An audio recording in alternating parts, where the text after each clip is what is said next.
da estratégia do líder que desenvolve as suas equipes. O nome dessa estratégia é desenvolvimento. Tá? Eu não estou falando do líder que precisa ficar treinando as pessoas o tempo inteiro, do líder que precisa ser um instrutor, um professor. Ah, Madruga, agora eu preciso então dar aulas em faculdades para ser um líder desenvolvedor. Não é bem assim. Né?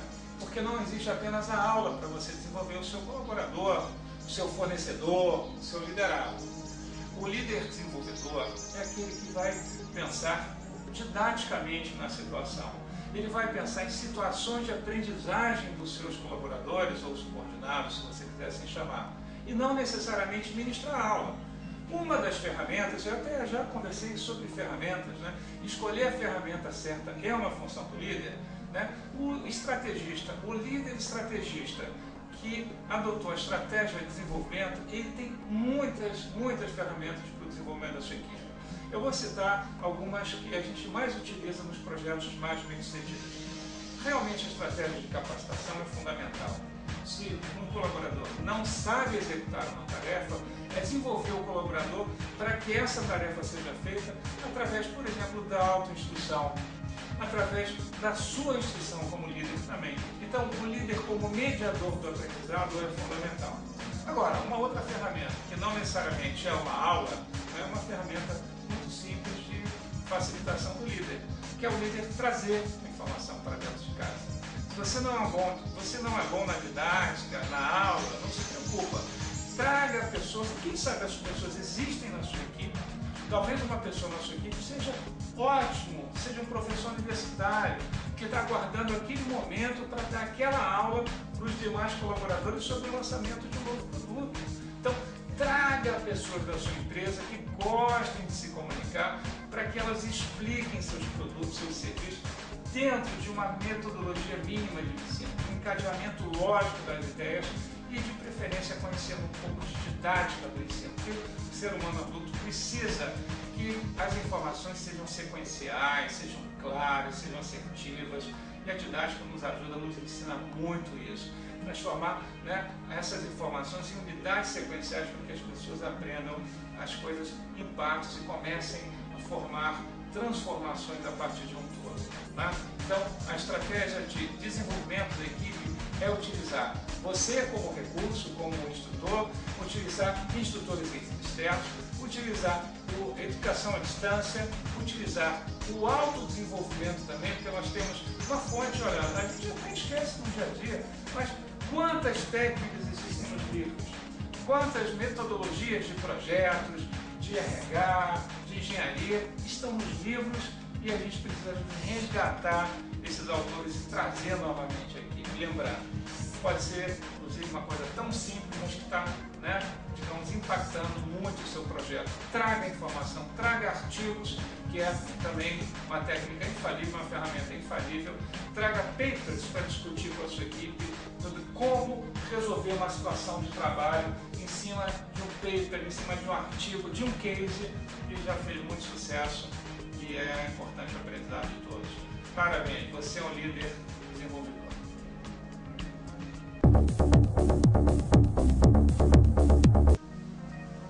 Estratégia de direção. Direção lembra diretores, né?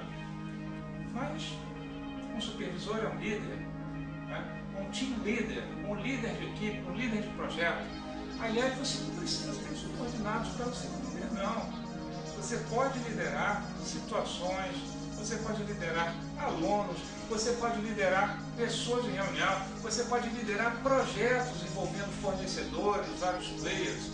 A liderança ela não é alguma coisa destinada só a colaboradores, não. Né? Existem muitos autores que falam de liderança só para empregados, colaboradores, funcionários. A gente desenvolveu uma série de técnicas ao longo dos anos e a gente mostra muito resultado.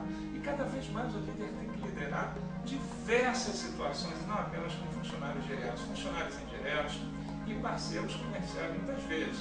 Então, uma estratégia muito eficaz para isso, uma estratégia de direção. Tá? Imagina como que seria esse mundo se as pessoas não tivessem uma direção para ele. Imagina, será que nós aqui estaríamos no Brasil, nesse exato momento aqui no Brasil? Será que os portugueses teriam vindo para cá? Será que as pessoas estariam com uma direção precisa? Veja bem, quando nossos descobridores saíram de Portugal em busca de alguma coisa da terra prometida, de riquezas, de descobertas ou do caminho das Índias, eles estavam apostando numa direção. Se essa direção estava certa ou errada, você vai descobrindo ao longo do tempo. Você fez um planejamento, orquestrou, escolheu todas as suas variáveis, o céu, a bússola, os instrumentos de navegação, velocidade dos ventos, e você está acreditando.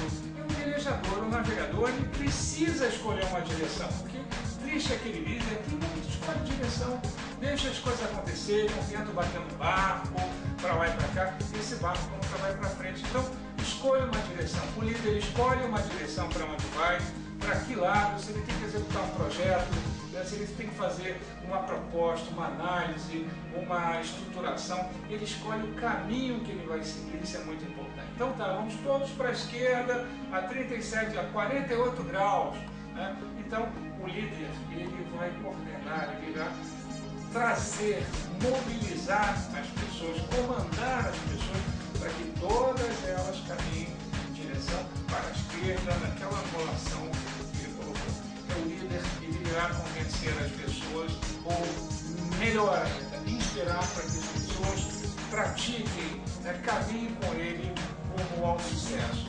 O líder, então, fornece a direção, faz uma análise muito importante, conjuntural, para que essa direção seja muito boa.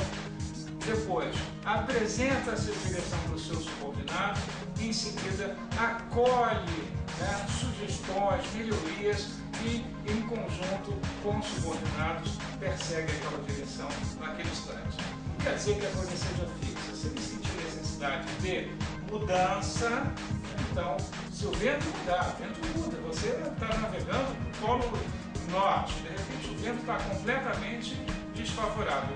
Você pode rapidamente recolher as velas e aguardar o melhor momento. Então, mudar de direção é uma característica muito importante do líder também. Mas lembre-se de uma coisa: o líder precisa rapidamente fornecer uma nova direção, um novo caminho para que as pessoas o sigam.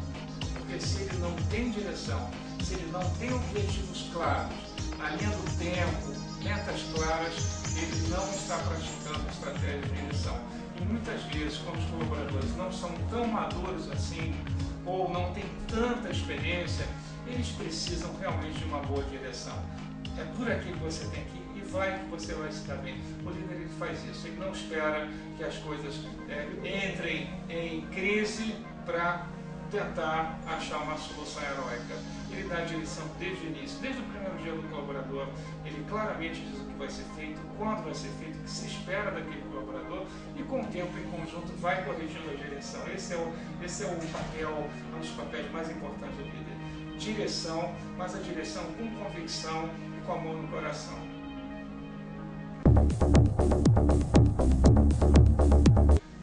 A sexta estratégia do líder é uma estratégia que as pessoas têm vergonha de falar. Agora, imagina, não sei se você tem carro, mas se você não tem carro, você deve andar de ônibus, de van, de carona. Você já imaginou andar num desses veículos sem pressão dos pneus? Como é que seria um mundo sem pressão? Sem a pressão atmosférica, nós estaríamos aqui flutuando, estaríamos sem direção, estaríamos indo em direção ao espaço. A pressão atmosférica é importante. A pressão sanguínea é importante para que o nosso sangue circule no nosso corpo, assim como a pressão no pneu é importante para manter o pneu cheio e a trajetória, o nosso carro, o nosso ônibus no rumo certo. Então, quando nós falamos que a estratégia de pressão o líder pode e deve usar, é uma estratégia genuína, porém cuidadosa. É a pressão na medida, porque esse mesmo pneu, se você encher demais, ele estoura.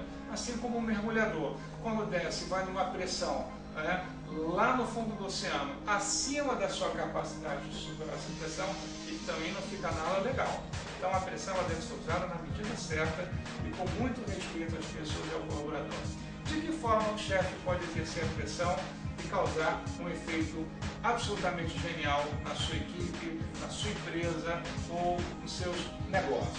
Por exemplo, fazendo uma campanha motivacional. Uma campanha motivacional com uma meta arrojada, com um prêmio por participação, é uma estratégia que evoca uma das características mais antigas do ser humano, que nós chamamos de instinto de competição.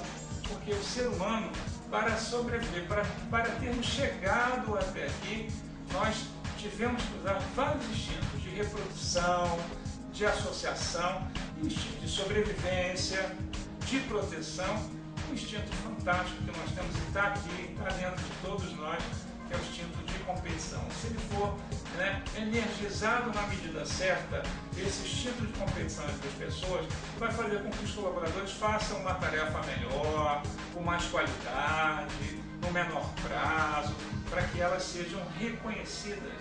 Aliás, o reconhecimento que o ser humano busca nas empresas, tanto sentimental quanto material, reconhecimento nessas duas esferas, porque muitas vezes o reconhecimento que o colaborador precisa é sentimental, é associativo, ou material, um aumento, um prêmio. Quando as pessoas buscam o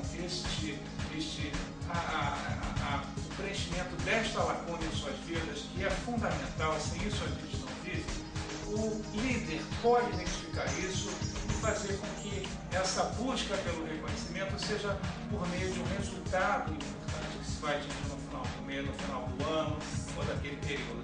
E daí você ter metas ajustáveis a essa expectativa faz com que as pessoas façam uma competição extremamente saudável para alcançar aquele prêmio, para alcançar aquele reconhecimento. Ok? Bom, até aqui a gente conversou sobre as estratégias do líder para que o líder consiga alcançar resultados onde todos ganham. O cliente final, o acionista, o colaborador vai ganhar, os fornecedores e ele como líder, porque pode ter um encarreiramento mais rápido, um desenvolvimento melhor na sua função, um trabalho mais prazeroso. Eu me considero hoje em dia uma pessoa realizada no ponto de vista profissional, por ter uma equipe fantástica, uma equipe onde eu pratico as 6 estratégias de liderança que eu aprendi nos últimos 10 anos, através de muita pesquisa, através de muitos projetos, mais de 50 projetos implementados com sucesso. Eu pratico as estratégias no dia a dia com a minha equipe e com toda a convicção nós obtemos resultados absolutamente fantásticos. Eu fico aqui então, eu gravei esse depoimento, esse vídeo, para complementar então tudo aquilo que a gente vê em sala de aula, num dos cursos mais procurados do Brasil, que são as estratégias de liderança dentro do nosso curso de formação de líderes. Lembre-se, está aqui no Lettre, curso de formação de líderes. É um curso fundamental para aqueles líderes que querem se aprofundar numa didática fantástica que é liderar equipes, subordinados, fornecedores, pessoas rumo aos objetivos do próprio líder e da própria organização. Lembre-se, nosso curso é um curso de profundidade e a gente aqui trouxe mais uma contribuição para você. Muito obrigado por ter me assistido. Em nome de toda a conquista educacional, eu agradeço o seu tempo por esse vídeo. Um abraço. Um beijo.